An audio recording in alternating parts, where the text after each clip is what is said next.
Right, this is a 5-mark question and it's a biggie. It involves ratio, fractions, and percentage. All wrapped beautifully into a problem-solving question, but it's worth 5 marks, so it's worth pausing to get your bearings on this one. As with all my problem-solving questions, step 1 is to read the question. So, a delivery company has a total of 160 cars and vans. The number of cars to the number of vans is 3 to 7. Each car and each van uses electricity or diesel or petrol. 1/8 of the cars use electricity. 25% of the cars use diesel, and the rest of the cars use petrol. Work out the number of cars that use petrol. You must show all of your workings. So we have cars and vans, and then within each of these cars and the cars, there are electric cars, diesel cars, petrol cars. In the vans, there are electric vans, diesel vans, or petrol vans. I'm going to deal with this first bit first, see if that helps me. If not, I need to move to the second bit. I'm going to highlight some key bits of information and use them as I go. So, delivery company has a total of 160 vehicles in total. There's a ratio going on here.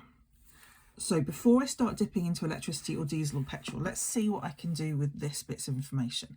It's a ratio question. I've got 160 vehicles in total, and I need to share them in the ratio 3 to 7.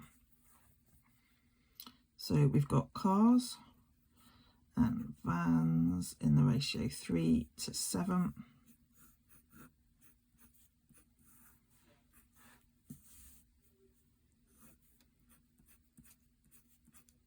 One, 2, 3, 4, 5, 6, 7.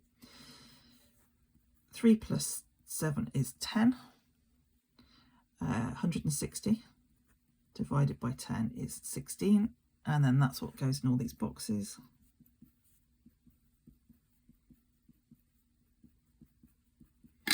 $16 is not a brilliant number, but let's go from there.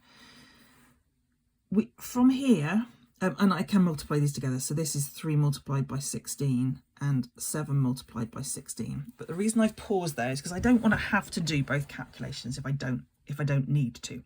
I don't have a calculator. It's not brilliant. So my view then is to scan back across this question and go, oh, do I need to do both of these? So let's read the rest. Each car and each van uses electricity or diesel or petrol. 1/8 of the cars use electricity. 25% of the cars use diesel. The rest of the cars use petrol. Work out the number of cars that use petrol.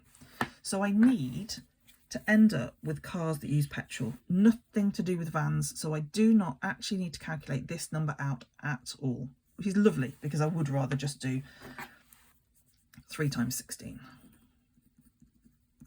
3 times 6. All right, so I know that there are 48 cars in total. I know that the cars are either going to be electric, they're going to be diesel, D-I-E-S-A-E-L,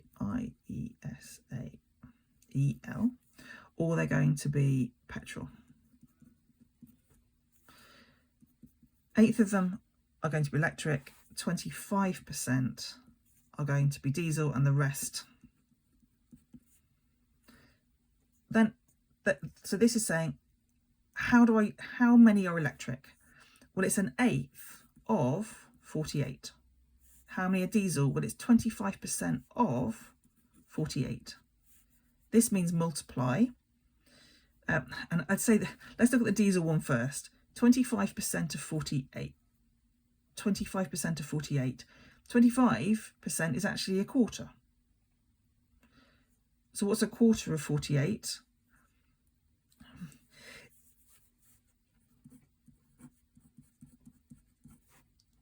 is the same as saying 48 divided by 4, but I'm just trying to work in my head the best way to help you through why that is. It's a quarter of 48. What's a half of 48? So a half of 48 would be 24. A quarter would be half of that again. So the whole, 1 is 48. Half of that is 24. Half of that again is 12. What we're actually doing when we do this is we are dividing, we're taking this and we're dividing it by the number here. I can go through fractions, but it's that fluidity getting between these numbers that's important. Here, the calculation that I want to do is 48 divided by 8. How many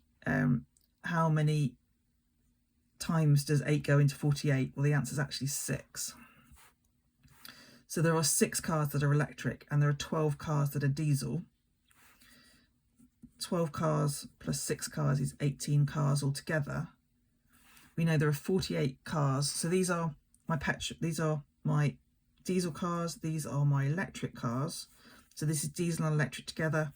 So out of the total cars here, 48 subtract 18 gives us 30 petrol cars. I'm sure there is a better way of explaining that end bit. It's that flipping and that fluidity between these. So if you've got a better way of demonstrating how to get an eighth of 48 or 25% of 48, please let me know.